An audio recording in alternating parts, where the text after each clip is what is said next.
இது மகிமை நேரம். ஆண்டவராகிய இயேசு கிறிஸ்துவின் ஈடு இணையற்ற நாமத்தில் மகிமை நேர நிகழ்ச்சிக்கு உங்களை அன்புடன் வரவேற்கிறேன். இந்த ஆண்டுல ஆண்டவர் நமக்கு ஜெயத்தை தரப்போகிறாரு. ஜெயமோ கர்த்தரால் வரும் அப்படின்ற வசனத்தை அடிப்படையா கொண்டு நம்ம தியானித்து வருகிறோம். இந்த நாளில எந்த காரியத்தை நம்ம செய்யும் போது ஆண்டவர் இந்த ஆண்டுல நமக்கு ஜெயத்தை கட்டளையிட போறார் அப்படின்ற குறித்து நம்ம தியானிக்க போகிறோம். தேவனுடைய வசனத்தை நம்ம கை கொள்ளுகிறவர்களாக, அதன்படி நடக்கிறவர்களாக காணப்படணும். வேத வசனத்தின் மூலமாக தான் நம்ம பொல்லாங்கனை ஜெயிக்க முடியும் அப்படின்றத குறித்து நம்ம இந்த நாள்ல நம்ம தியானிக்க போகிறோம். 1 யோவான் 2ஆம் அதிகாரம் 14ஆம் வசனத்தின் பின்பாகம் எப்படி சொல்லுகிறது? தேவ வசனம் உங்களில் நிலைத்திருக்கிறதினாலும் நீங்கள் பொல்லாங்கனை ஜெயித்ததினாலும் உங்களுக்கு எழுதியிருக்கிறேன். அப்போ தேவனுடைய வசனமாகிய வார்த்தை நமக்குள்ள நிலைத்திருக்கும் போது நம்ம பொல்லாங்கனை நம்ம ஜெயிக்க முடியும் அப்படின்றத இந்த வசனத்திலிருந்து நம்ம கற்றுக்கொள்ளலாம். யார் பொல்லாங்கன்? எந்த பொல்லாங்கனை ஏன் நம்ம ஜெயிக்கணும் அப்படின்னு பார்த்தோம்னா, வாழ்க்கையில காணப்படுகிற ஒவ்வொரு போராட்டமான சூழ்நிலைகள், தோல்வியான சூழ்நிலைகள், அவமானமான சூழ்நிலைகள், எதிர்பார்ப்புகள், நடைபெறாத காரியங்கள் எல்லாவற்றிற்கும் யார் காரணம் அப்படின்னு பாத்தீங்க அப்படின்னா, இந்த பொல்லாங்கனாகிய பிசாசானவன், சாத்தான் தான் இதுக்கு காரணம். அப்ப நம்ம பொல்லாங்கனை எப்படி ஜெயிக்க முடியும், பொல்லாங்கனோட எப்படி யுத்தம் பண்ண முடியும் அப்படின்னு பாத்தீங்க அப்படின்னா, வேத வசனத்தின் மூலமாக தான் நம்ம என்ன ஜெயிக்க முடியும் இந்த பொல்லாங்கனை. எபேசியர்ல சொல்லப்பட்டிருக்கிறது ஆவியின் பட்டயம் வேத வசனம் அப்படின்றத சொல்லப்பட்டிருக்குது. அந்த பட்டயத்தை நம்ம எடுத்துக்கொள்ளணும். கர்த்தருடைய வார்த்தையாகிய பட்டயத்தை நம்ம எடுத்துக்கொண்டு நம்ம இந்த பொல்லாங்கனோடு யுத்தம் பண்ண முடியும் அப்படின்றத நம்ம பாக்குறோம். ஆண்டவராகிய இயேசு கிறிஸ்து தன்னுடைய வாழ்க்கையிலேயே எப்படி இந்த பொல்லாங்கன வேத வசனத்தின் மூலமாக ஜெயித்தார் அப்படின்றத நமக்கு கற்றுக் கொடுத்திருக்கிறாரு. லூக்கா எழுதின சுவிசேஷம் 4ஆம் அதிகாரத்துல ஆண்டவர் பரிசுத்த ஆவியினால் நிரப்பப்பட்டு வனாந்தரத்துல 40 நாள் என்ன செய்தாரு, உபவாசம் இருந்தார் அப்படின்றத பாக்குறோம். அந்த நாட்கள் நிறைவேறின பின்பதாக இந்த பிசாசானவன் ஆண்டவர் இடத்துல வரான் சோதிக்கும்படியாக. அவருக்கு பசி உண்டாயிற்று.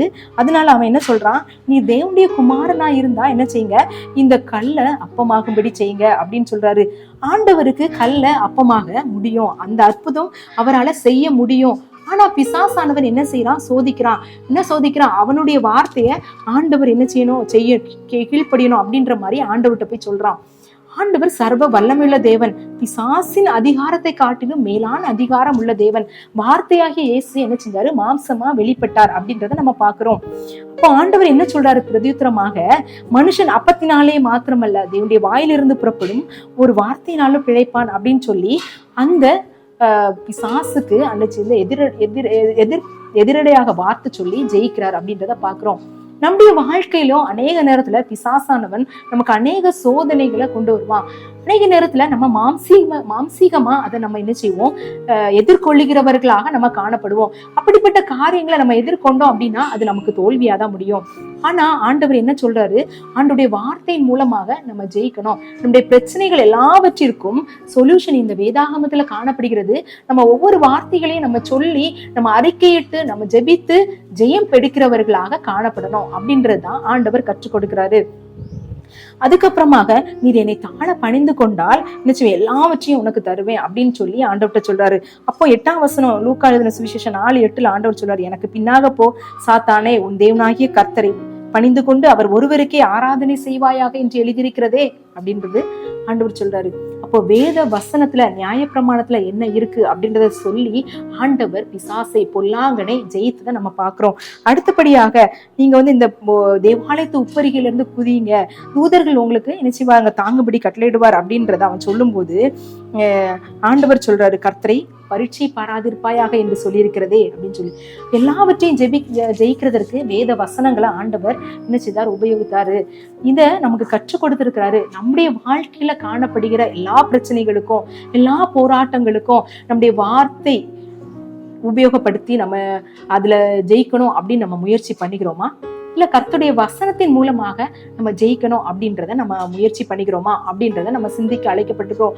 இந்த ஆண்டு கண்டிப்பாக ஆண்டவர் ஜெயத்தை தருகிறவராய் காணப்படுகிறாரு. உங்கள் வாழ்க்கையில 2023ஆம் ஆண்டு வரைக்கும் காணப்பட்ட எந்த சோதனைகளையும் ஆண்டவர் மேற்கொள்ளத்தக்கதான ஜெயத்தை கொடுக்கிறதற்கு வல்லமை உள்ள தேவனா இருக்கிறாரு. ஆனா அவருடைய வார்த்தைகளை நம்ம பிடிக்கிறவர்களாக காணப்படணும். அவருடைய வார்த்தையின்படி வாழ்கிறவர்களாக காணப்படணும். அநேக நேரங்களில நம்ம வேதத்தை வாசிக்காதவர்களாக நம்ம வீட்டை விட்டு வெளியே போறோம். இந்த காரியங்களை இந்த ஆண்டுல நம்ம ஒரு முற்றுப்புள்ளி வைக்கிறவர்களாக இருக்கணும். நான் காலையில எழும்பின உடனே முதலாவது இந்த வேதத்தை எடுத்து வாசித்து ஆண்டவர் என்னோடு என்ன பேசுகிறார் அப்படின்றத நான் கேட்பேன் அப்படின்ற ஒரு தீர்மானத்தை நம்ம எடுக்கிறவர்களாக காணப்படும் போது ஆண்டுடைய வசனம் நம்முடைய வாழ்க்கையில அது பேசுகிறதாக காணப்படும். நான் சிறு வயதுல இருந்தே அநேக வசனங்களை எங்க அம்மா மனப்பாடம் பண்ண வைப்பாங்க. சின்ன வயசுல காஃபி குடிக்கிறதுக்கு முன்பதாக ஒரு வசனம் மனப்பாடம் பண்ணாதான் காஃபி குடிப்பாங்க. அப்படி அந்த வசனங்களை நான் மனப்பாடம் பண்ணவளா காணப்பட்டேன். சின்ன வயதுல எங்க அம்மா எனக்கு நிறைய வசனத்தை மனப்பாடம் பண்ண வச்சாங்க. அந்த நேரத்துல அநேக வசனங்களுடைய அர்த்தங்கள் எனக்கு தெரியாம இருந்துச்சு. ஆனா இப்போ என்னுடைய வாழ்க்கையில ஒவ்வொரு நாளும் அந்த வசனங்கள் ஆண்டவர் நிறைய வசனங்களை ஞாபகப்படுத்துவாரு. அந்த வாழ்க்கையில வருகிறதான ஒவ்வொரு பிரச்சனைகளுக்கும் அந்த வார்த்தைகள், ஆண்டுடைய வார்த்தைகள் நம்ம தேற்றுகிறதாக காணப்படும். அந்த விசுவாசமான வார்த்தைகளை நம்ம அறிக்கையிடும் போது நம்முடைய சூழ்நிலைகளை ஆண்டவர் மாற்றுகிறவரா காணப்படுகிறார் அப்படின்றது என்னுடைய வாழ்க்கையில நான் கண்கூடா பார்த்தேன். நான் அநேக நேரத்துல எனக்கு காலையில எழும்பினோடனே மிகவும் மனதுல ஒரு துக்கமான காரியமா காணப்பட்டுச்சு அப்படின்னா, நான் எனக்கு வசனம் ஞாபகம் வருதோ, எந்தெந்த சங்கீதங்கள்லாம் ஞாபகம் வருதோ எல்லா சங்கீதத்தையும் நான் சொல்லுவேன். ஒரு 2-3 சங்கீதத்தை சொன்னோடனே மனதுல ஒரு வேதனை நீங்கி ஒரு சமாதானம் உண்டாகும். பிசாசானவன் இப்படிதான் நம்முடைய வாழ்க்கையில போராட்டங்களை கொண்டு வருவான். நம்முடைய சிந்தனைகளை சிறைப்படுத்துவான். நம்முடைய சிந்தனைகளை சிறைப்படுத்தி சோர்வுக்குள்ளாக வாழும்போது நம்ம ஜெயத்தை நம்ம அனுபவிக்க முடியாது. ஜெயம் உள்ளவர்களாக நம்ம மாற முடியாது. ஆனா விசுவாசமான அந்த ஆண்டவருடைய வார்த்தைகள், வசனங்களை நம்ம பேசும்போது அந்த வார்த்தைகளினால பிசாசானவனை நம்ம ஜெயிக்கிறதற்கு ஒரு ஆயுதமா ஆண்டவர் நமக்கு கொடுத்திருக்கிறாரு. நம்ம இந்த வருஷத்துல தீர்மானம் எடுக்கலாமா? நான் அதிகமா ஆண்டவருடைய வசனத்தை நான் தியானிப்பேன், அதிகமா ஆண்டவருடைய வசனத்துல நான் பேசுவேன், எனக்கு தெரிந்த வசனங்களை நான் அதிகமா உபயோகிப்பேன் அப்படின்னு சொல்லி நம்ம ஒரு தீர்மானத்தை எடுக்கலாமா? அதிகமான வசனங்களை நம்ம மனப்பாடம் பண்ணும்படியான தீர்மானங்களை எடுக்கலாமா? நம்ம ஜெபிக்கலாம். ஆண்டவரே, இப்படிப்பட்டதான வல்லமைகளை எனக்கு தாங்க அப்படின்னு சொல்லி நம்ம ஜெபிக்கலாம். எங்களை அன்பின் பரலோக பிதாவே, இந்த அருமையான வேலைக்காக ஜெபிக்கிறோம். இந்த 2024ஆம் ஆண்டுல ஆண்டவரே, நீங்க எங்களுக்கு தரப்போகிற ஜெயத்துக்காக உமக்கு நாங்க நன்றி செலுத்துகிறோம். ஆண்டவரே, எப்படி நாங்க ஜெயிக்கிறவர்களாக இருக்கணும், என்னென்ன காரியங்களை செஞ்சா நாங்க ஜெயிப்போம், ஜெயம் உள்ளவர்களாக இருப்போம் அப்படின்றத குறித்து நீங்க எங்களுக்கு கற்றுக் கொடுக்குறீங்க.